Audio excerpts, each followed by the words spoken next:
नमस्कार,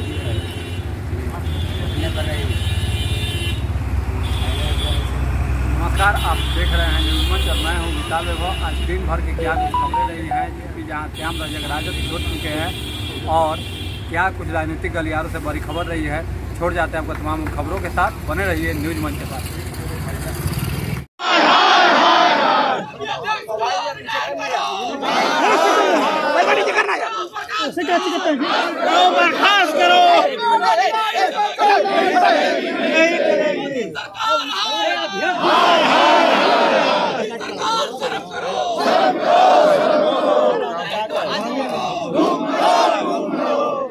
आरोप लगाते हुए संवैधानिक संस्थाओं पर काम के तरीकों पर सवाल उठाने। देखिए, है क्या, कांग्रेस के पास अब इस देश में कोई मुद्दा नहीं रह गया है।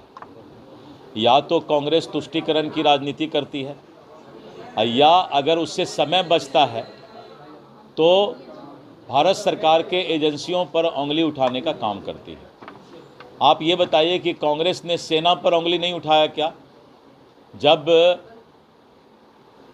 पाकिस्तान के अंदर एयर स्ट्राइक किया गया था, उस समय भी कांग्रेस ने आवाज़ उठाया कि सेना गलत बोल रही है। तो जो कांग्रेस इस देश के सेना तक पर उंगली उठाती हो, उस कांग्रेस का नैतिक पतन कितना हो गया है आप सोच सकते हैं। और अब कोई मुद्दा नहीं है तो ईडी के ऑफिस पर जा कर के कर रहे हैं, क्योंकि उनको मालूम है कि कुछ लोगों को बचाने की आवश्यकता है। तो कुछ उनको आभास तो मिल गया है, आगे देखिए होता है क्या। ट्रांसफर पोस्टिंग को लेकर नेता प्रतिपक्ष तेजस्वी यादव ने आप लोगों की सरकार आरोप लगाया है। उन्होंने कहा है कि जिस तरीके से ट्रांसफर पोस्टिंग बिहार में हो रही है, एक बात बताएं, चमचा बेलचा पैसा लिए एक बात बताएं, मीडिया के सामने बोल रहे हैं, हिम्मत है तो इसको आप लोग निकालिए, खाली आकर के बयान मत लिया कीजिए। तेजस्वी जी भगवान का कसम खा के बोलें कि ट्रांसफ़र पोस्टिंग में वो कौन सा दुकानदारी चलाते थे, खा लें भगवान का कसम। मैं बीजेपी का अध्यक्ष बोल रहा हूं कि तेजस्वी जी एक बार भगवान का कसम खा लें कि ट्रांसफ़र पोस्टिंग में किस तरह की दुकानदारी उनके समय में चलती थी। अगर भगवान है तो उनको इस बात को सोचना चाहिए, इस तरह की बात करने का। धन्यवाद। ये अभिषेक बनर्जी ने अब छोड़िए ना, सबको मिक्स कर दीजिएगा तो। कि जहाँ बीजेपी की शासन चल रहा है वहाँ पे कौन से लोग जो है घटनाएं नहीं हो रही है। देखिए, घटनाएं होना और सरकार का संरक्षण देना, सरकार जिस प्रकार से पूरे विषय पर लीपापोती कर रही थी, जिस प्रकार से बंगाल के मुख्यमंत्री और उसका कार्यालय पूरी तरह से एक महिला के इतने बड़े कांड को छिपाने में और उसको कुछ लोगों को बचाने में लगा रहा, ये दुर्दशा बंगाल में जो पहले लालू राज में होता था कि अपराधी घर में बचाने के लिए मुख्यमंत्री आवास का पनाह लेते थे, आज ममता जी के राज में भी लालू जी की बहन कही जाती हैं, तो ममता जी के राज में भी वही हो रहा है। अपराधी को बचाने के लिए मुख्यमंत्री कार्यालय लग गया है। ईडी के दफ्तर पर कांग्रेस का प्रदर्शन, अरे ईडी के दफ्तर पर प्रदर्शन करने का उनको कोई करते रहिए, उनके घर पे तो छापे पड़ेंगे, इससे बेचैन हो।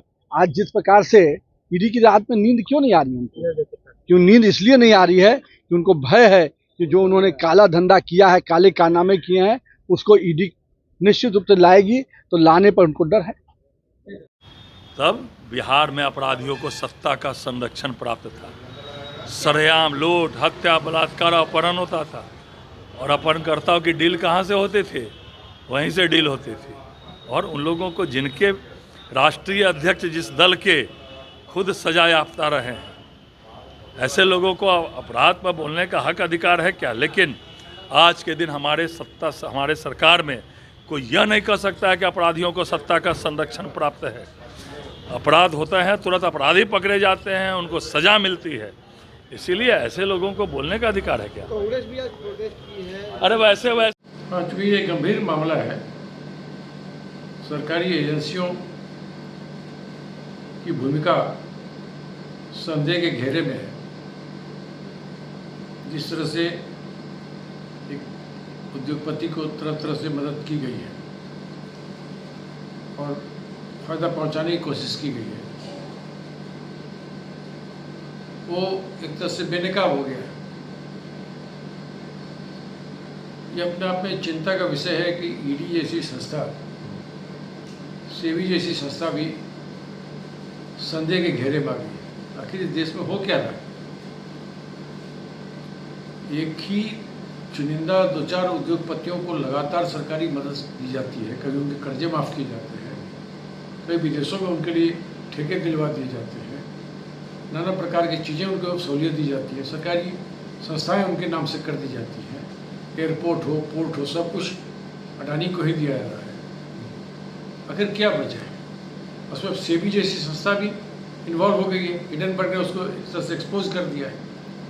आज कांग्रेस ने पूरे देश में सभी राज्य मुख्यालय में ईडी दफ्तरों के सामने इसी मुद्दे को लेकर प्रदर्शन रखा है, और ये हमारा अभियान पार्टी का तब तक जारी रहेगा जब तक कि इस मामले में उचित कार्रवाई न हो जाए और दोषियों के खिलाफ ठोस कार्रवाई के रूप में एक्शन नजर न आ जाए, तब तक ये अभियान हमारा जारी रहेगा। राजद के राष्ट्रीय महासचिव पद से श्याम रजक जी का इस्तीफा पार्टी में मची भगदड़ और लालू जी तेजस्वी जी के एकला चलो नीति का परिणाम है। लालू जी तेजस्वी जी के कपड़े पर नाना प्रकार के आरोपों के बढ़ते दाग और निरंतर घटती लोकप्रियता से राजद के विधायकों और अन्य स्तर के नेताओं में गजब की बेचैनी है और मायूसी छाई हुई है।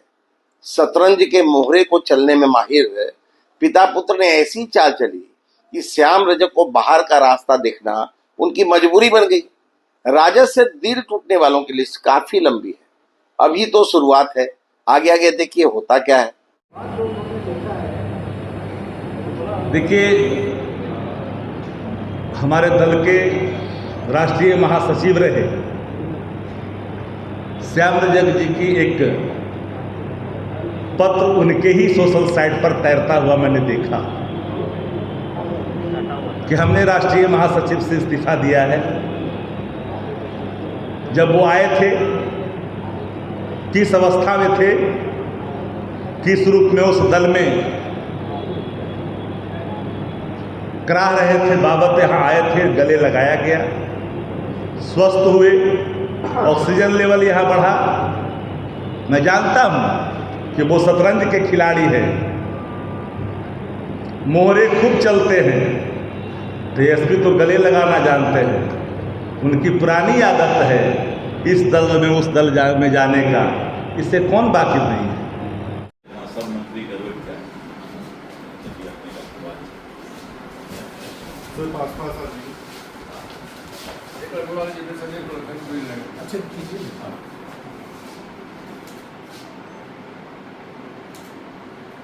थोड़ा देर हो गए, जल्दी मारे।